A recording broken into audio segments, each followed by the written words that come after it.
PM Modi के mission पर थरूर और ओवैसी, जाने दोनों को क्यों चुना गया, क्या है प्लान पाक बेनकाब।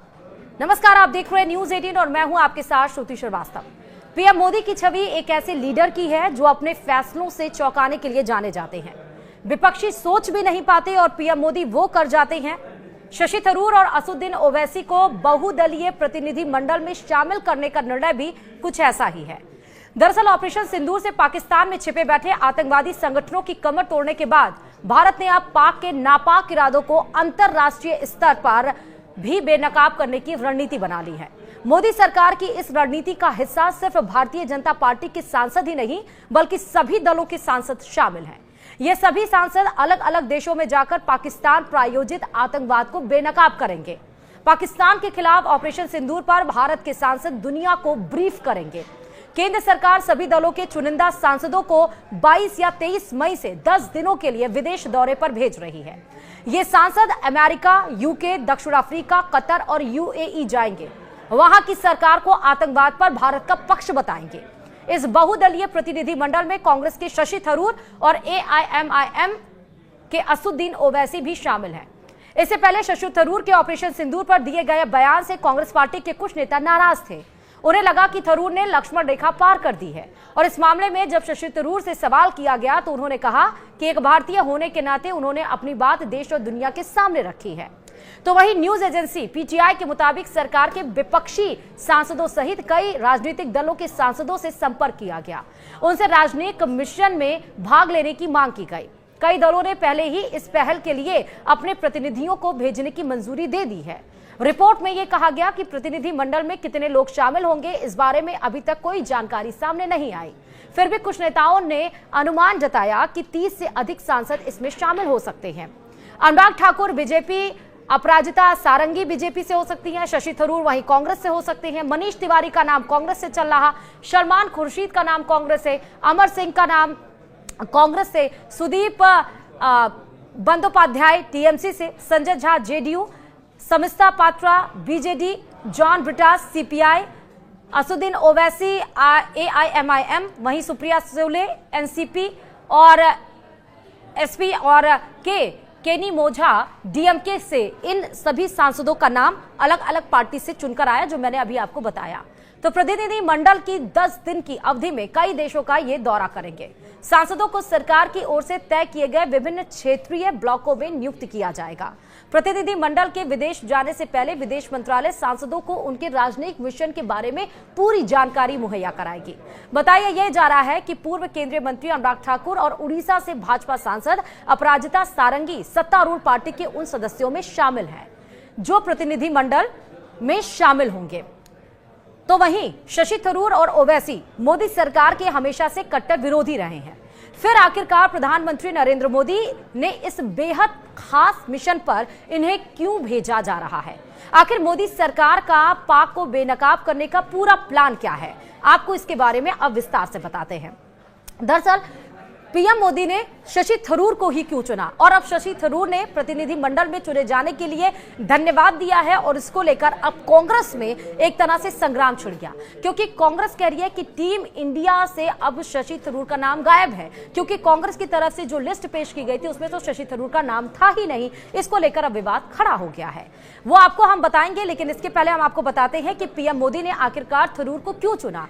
पीएम मोदी की छवि एक ऐसे लीडर की है जो अपने फैसलों से चौंकाने के लिए जाने जाते हैं।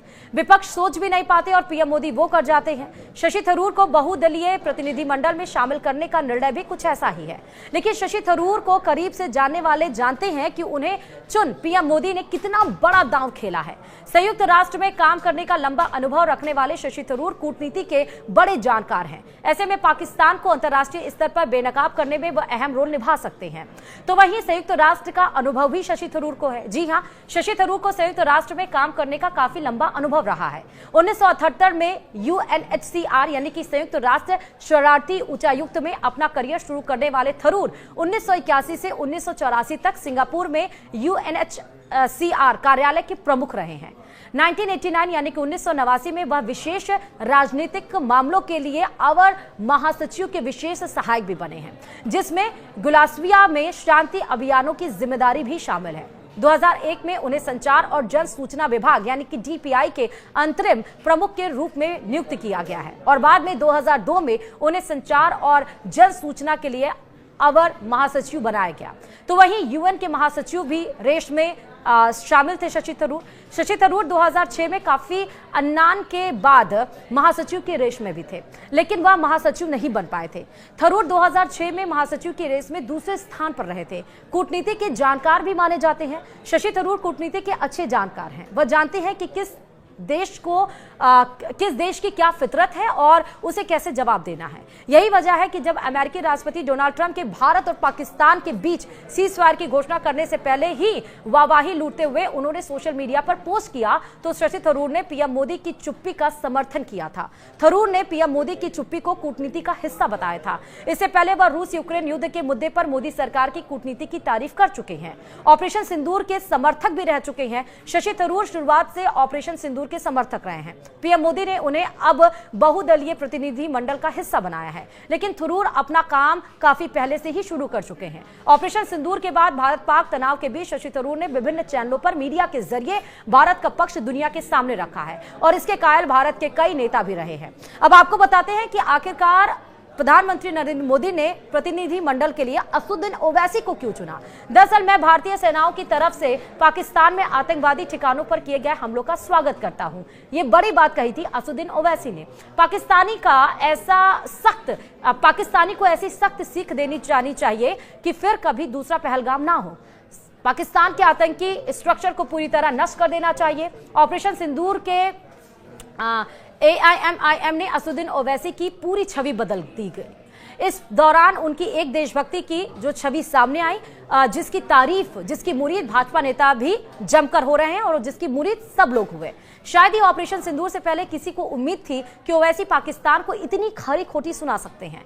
ऐसे में पीएम मोदी ने ओवैसी को बहुदलीय प्रतिनिधि मंडल का हिस्सा बनाकर कोई हैरान नहीं किया है। ऑपरेशन सिंदूर को लेकर हमेशा से मुखर रहे हैं असदुद्दीन ओवैसी। भारत सरकार के ऑपरेशन सिंदूर के शुरुआत से ही समर्थक रहे। कई टीवी चैनल्स पर उन्होंने मोदी सरकार के इस कदम का समर्थन किया और पाकिस्तान को खरी खोटी सुनाई। कई मौके पर तो वह पाकिस्तानी प्रवक्ताओं से भिड़ते हुए नजर आए। ओवैसी ने कहा कि पाकिस्तान को उसके किए की सख्त से सख्त सजा दी जानी चाहिए। एक न्यूज चैनल को इंटरव्यू देने के दौरान उन्होंने कहा कि एक देश उनके लिए सबसे पहले आता है। उनके दिल में जो होता है वो वही कहते हैं। लोगों को कई बार अच्छी लगती है तो कई बार बुरी भी, लेकिन मुझे करीब से जानने वाले मेरे हिंदू दोस्त जानते हैं कि मैं कैसा हूं।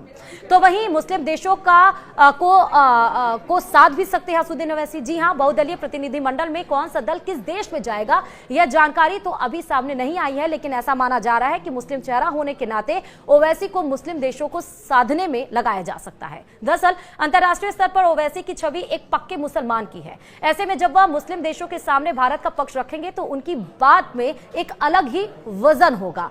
लंदन से लॉ वकील भी रहे हैं और तार्किक भी हैं, यानी ओवैसी एक राजनेता होने के साथ साथ काबिल वकील भी हैं जो अपनी बात को तर्क के साथ रखते हैं। आमतौर पर उनकी बात को काटना बेहद मुश्किल होता है। ये खूबी उन्हें दूसरों से जुदा और हटाती है। ऐसे में वह भारत का पक्ष दूसरे देशों के सामने बेहद मजबूती से रख सकते हैं। अब बताते चलें कि ये पहली बार नहीं है जब पूरा देश एक साथ एक मुद्दे पर आया है। इसके पहले भी 1994 की तरह पार्टियां एकजुट, यह पहला मौका नहीं है कि जब सभी भारतीय राजनीतिक दल आपसी राजनीतिक मतभेदों को दरकिनार कर एकजुट होकर अंतर्राष्ट्रीय स्तर पर अपनी बात रखने जा रही हैं। इससे पहले 1994 में तत्कालीन प्रधानमंत्री PV नरसिम्हा राव ने राजनीतिक मतभेदों से ऊपर उठते हुए भाजपा नेता अटल बिहारी वाजपेयी को जिनेवा में संयुक्त राष्ट्र मानवाधिकार आयोग में भारत का नेतृत्व करने के लिए चुना था। अटल बिहारी वाजपेयी के वहां पहुंचने पर पाकिस्तान भी हैरान था। उस डेलीगेशन में जम्मू कश्मीर के पूर्व मुख्यमंत्री फारूक अब्दुल्ला और सलमान खुर्शीद जैसे नेता भी शामिल थे।